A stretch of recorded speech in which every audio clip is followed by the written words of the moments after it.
코로나가 창궐할 때 두려움과 우울이 밀려들어서 그 근원을 밝히려고 영적 순례를 했다고 하셨는데 네. 유튜브나 인터넷을 통해 영적 교사들의 강의나 글을 보고 그 근원을 막 찾기도 하셨다는데 찾아내셨습니까? 뭐 얼추 찾아낸 것 같습니다. 사실 그때가 제가 이제 몇 가지 요인으로 되게 힘들었었어요. 제가 그 소속돼 있던 회사하고 중간에 회사에서 문제가 생겨갖고 결별을 하면서 이제 소송에 걸리게 됐고, 그 다음에 저희 아이가 이제 큰 아이가 호주에 이제 10년 넘게 유학 중인데, 하필이면 그 시절 전후로 해가지고 제가 일이 끊기다시피 한 거예요. 그러니까 이제 거의 한 해 이제 억대에 달하는 그런 이제 돈을 갖다가 이렇게 마련해야 되는데, 이제 그런 어떤 경제적인 어려움에도 이렇게 이제 맞닥뜨리게 됐고, 그 다음에 제가 이제 30대 초반에 그 조울증 진단을 받고 그 위에 이제 공황 장애가 있었는데, 그 시기에 하필이면 이제 그런 증상도 겹치고 한 서너 가지가 한꺼번에 이렇게 진짜 환란처럼 사람한테 들이닥치더라고요. 그러니까 제가 거의 3개월 정도를 밤잠을 못 잤어요. 불면에 시달리면서 이제 낮 시간 동안에 이제 잠깐 이렇게 기절을 하는 거죠.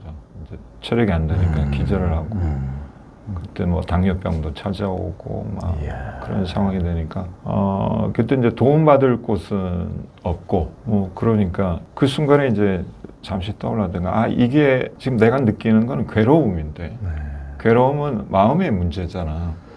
그러면은 이 마음의 문제를 갖다가 한번 관찰해서 살펴보자 싶어가지고, 그때 우연찮게 유튜브에서 서구 영성가의 그 영상을 접하게 됐는데, 역시 이제 마음에 관련된 거였어요. 그래서 쭉 그 마음과 관련된 모든 어떤 영상들은 그 수개월 동안에 거의 다 뒤졌던 것 같아요. 그러면서 뭐 큰 스님들 법문도 이렇게 들으면서, 근데 뭐 공부할수록 점점 오리무중에 빠지고 그랬는데, 어느 정도는 이제 정리가 이제 되는 거죠.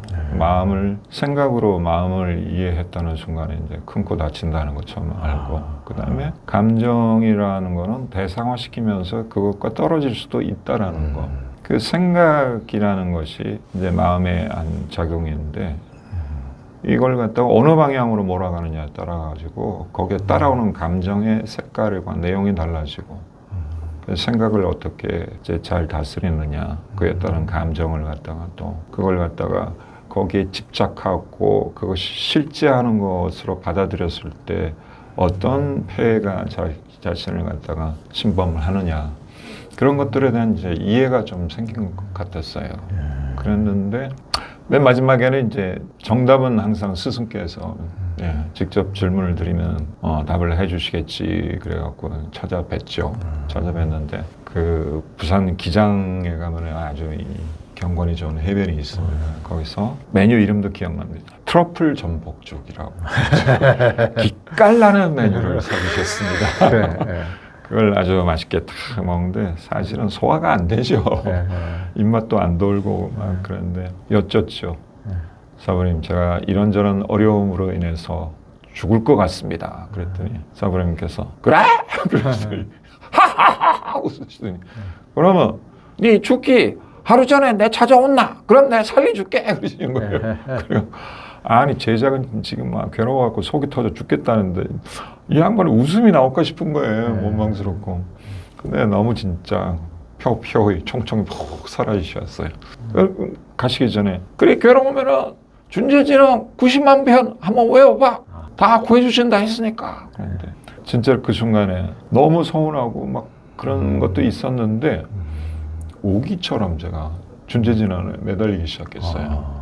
그래가지고 하루에 뭐 체력이 달려서 그렇지만 뭐 10,000편, 20,000편 이렇게 이제 막 매달려 봤는데, 근데 너무나 우스운 일이 이제 벌어지기 시작하는 게, 제가 그때만 해도 뭐 은행 대출이 뭐 불가능하다고 제2금융권까지 그런 상황이었는데 첫 번째 이제 그때 장마가 오면서 저희 아내가 차를 몰고 이렇게 지하 터널을 지나가다가 차가 침수가 됐어요.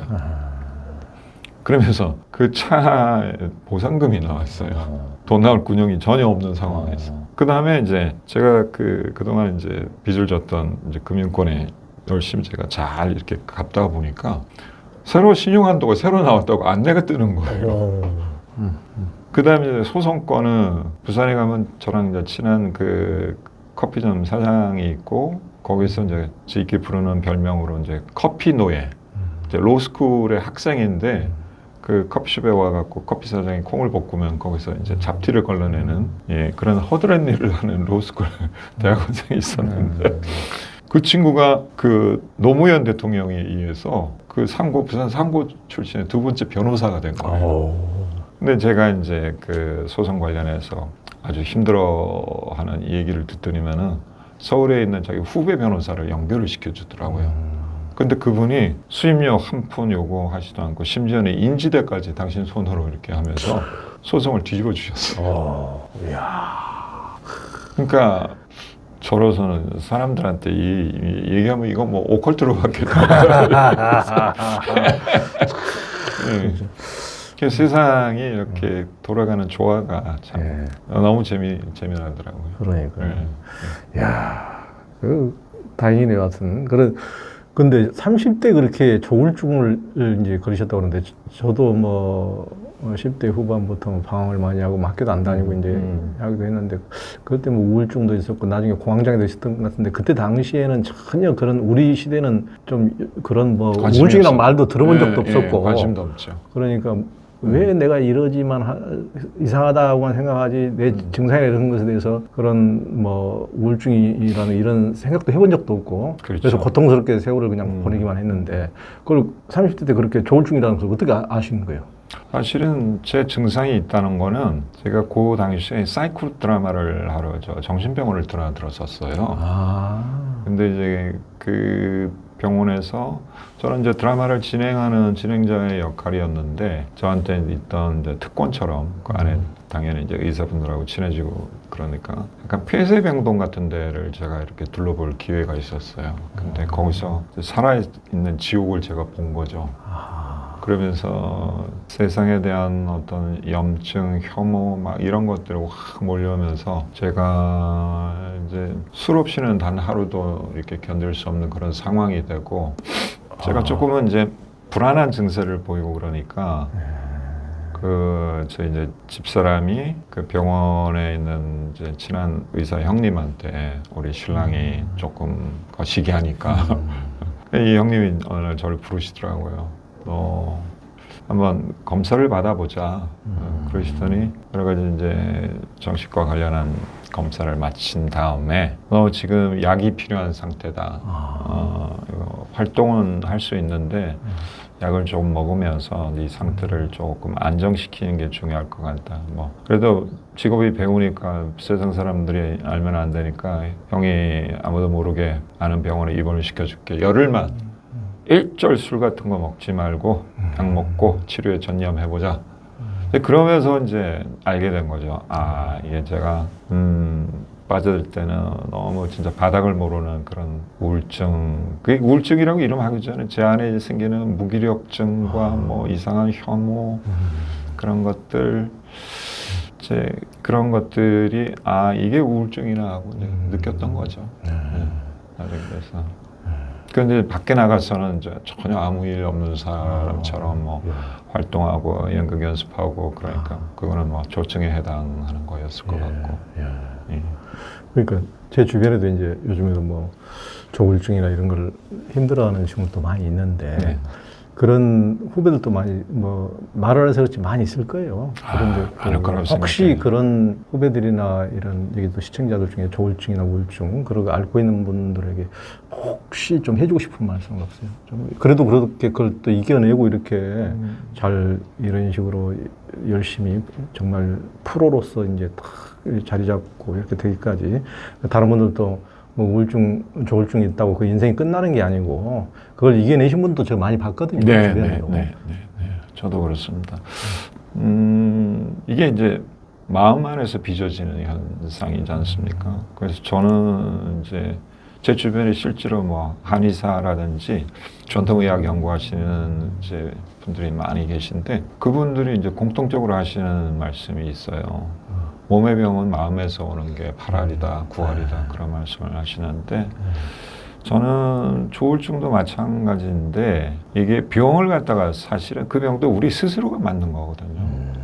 뭐 원인이 밖에 있는 것처럼 사람들이 생각하기 쉽지만은 사실은 그걸 받아들이고 그걸 수용하고 뇌에서 편집하는 데에서 여러 가지 이제 문제들이 조금 발생을 해서 그렇지 그걸 고칠 수 있는 의사도 우리한테 내재돼 있다는 것만 먼저 믿으시고 저도 이제 한 11년 정도 약을 먹었다가 이제 끊었었는데 저는 다행히 이제 스승이 계시고 그 다음에 여러 이제 명상이나 수행 경험들이 조금 이제 있었기 때문에 그 도움을 많이 받았거든요. 그래서 여러분들한테 실질적으로 도움을 주실 수 있는 좋은 선생님 그리고 여러분들이 가능하시다면은 명상은 제일 좋은 치료제다 그렇게 말씀을 드리고 싶어요. 여러분 숨 고르기만 이렇게 하셔도 많은 통증이 빠져나가는 거 느끼실 수 있어요. 그러니까 이제 우리가 조울증, 우울증도 어떤 부정적인 생각과 감정으로 자기도 모르게 그냥 탁 기진공 청소기에 빨려가듯이 자기도 모르게 그렇게 탁 빨려 들어가서 무기력이 우울에 완전히 이제 빨려 들어가 버리는데 그게 이제 명상이라는 게 뭐 막연하게 산속에서 이렇게 한다는 거라기보다는 아까 말씀드렸지만은 현재 지금 우리가 숨 쉬는 것에 집중하고 대화하면 대화하는 것에 집중하고 밥을 먹으면 밥을 먹는 것에 지금 우리의 생각과 감정을 지금 여기로 끌어오는 건 그냥 어떤 무기력으로 우울로 끌려가 버리는 것이 아니고 지금 여기에 생생한 지금 여기로 끌어오는 것이기 때문에 그런 명상의 마음, 현재 항상 깨어있는 마음으로 살 수 있는 이렇게 자세를 갖는 게 굉장히 도움이 되는 것 같습니다. 우리 이재용 선생님도 이제 명상도 하시고 그러셔서 11년 만에 약을 끊고 이렇게 이제 다시 이렇게 이제 그 최고의 배우로 이렇게 오셨으니까 그런 지금 아픔을 겪고 있으신 분들도 뭐 그걸로 인생이 그냥 끝나는 게 아니고 다 이제 힘을 내서 또 돌아오다 보면은 좋은 날이 있을 거라고 생각합니다. 그래서 제 미래 소망 중에 하나가 그거예요. 제가 이쪽 공부를 조금 더 깊이 하고 누군가의 상담을 해줄 수 있는 그런 여력이 좀 더 생기면은 저희 분야 쪽에서 특히 연예인 이쪽에서 정신과 상담하는 뭐 받는 분들도 계시겠지만은 같은 업계 사람이 그 일의 여러 가지 이제 뭐 이면이나 기본적인 생리 메커니즘을 이거 아는 사람이 직접 상담해 주면은 더 낫지 않을까 싶어서 그렇죠. 제가 이제 후배들이나 그런 사람들이 있으면 그런 사람들한테 그런 상담력을 해주고 싶다는 그런 생각이 들더라고요. 좋은 생각이시네요. 잘 소원이 이루어지길 바랍니다. 감사합니다. 그 고통이라는 것이 이제 정신 현상이라는 거. 그걸 이제 깨닫고 해답을 찾으려고 계속 거기 이제 문제를 해결하기 위해서는 그 문제에 매달릴 수밖에 없더라고요. 그 문제를 갖다가 직접 이렇게 들여다보고 마주하는 수밖에. 그걸 갖다가 회피할 수 있는 방법을 남이 가져다 주거나 어떤 외부 상황이 바뀌어서 뭔가 될 거라고 기대했다가는 되는 게 하나도 없더라고요. 계속 실망하고 절망하고 그러니까 답은 내 안에서 꺼낼 수밖에 없구나 싶어서 마음을 주제로 한 모든 것들은 그래서 지금 제가 아직 다 읽지 못한 책들이 이제 엄청 쌓여 있습니다. 그때 사들인 책들이 그리고 이제 영상 관련하는 이제 영상들 막 찾아보고 그 다음에 이제 기도하고 그때도 이제 제일 그 설득력이 있었던 게 정화라는 부분이었어요. 기도를 할 때도 우리가 참회부터 이렇게 하고 들어가지 않습니까? 그래서 참회가 서구 영성에서는 뭐 정화라는 표현으로 이렇게 나타나는 거라 제 나름은 이해하고 있는데 사실은 그 시기 제 삶의 잘못을 많이 이제 뒤돌아보게 됐었죠. 뒤돌아보니까 그때 이제 읽었었던 경전 뭐 혹은 기도문 가운데서 티벳 기도문이 있었는데 굉장히 역설적인 게 중생들 위해서 자기가 죽어도 괜찮다 그러고 우리 상식적으로 그렇지 않습니까? 아니 당신 죽어버리면은 거기 뭐 중생을 위하고 자시고 할 사람도 없잖아 막 그런데 그 자기 희생의 어떤 단계가 레벨이 틀린 거예요. 그리고 그 참회 기도문 중에 하나가 나중에 내가 이렇게 죄를 다 참회하고 난 다음에는 그 중생들을 위해서 중생들이 필요한 뭐 흔히 뭐 침대 뭐 의자면 의자, 약이면 약, 뭐든지 그런 역할을 하겠다고 하는 그런 서원이 굉장히 저한테는 충격적으로 다가왔어요. 이 티베트 사람들은 원래부터 이렇게 뭔가 부풀리고 뻥을 잘 치는 사람들.